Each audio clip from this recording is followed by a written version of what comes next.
Shocking happy ngayon sa Dubai. Dating airport ngayon, ganito na siya ngayon.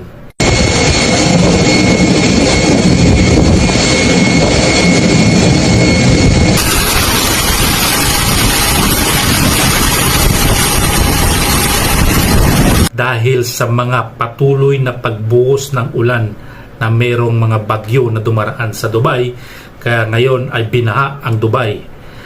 Kaya maraming napinsala mga gusali, sasakyan, at meron pa atang nagbuwis ng buhay dahil sa pangyayari ito.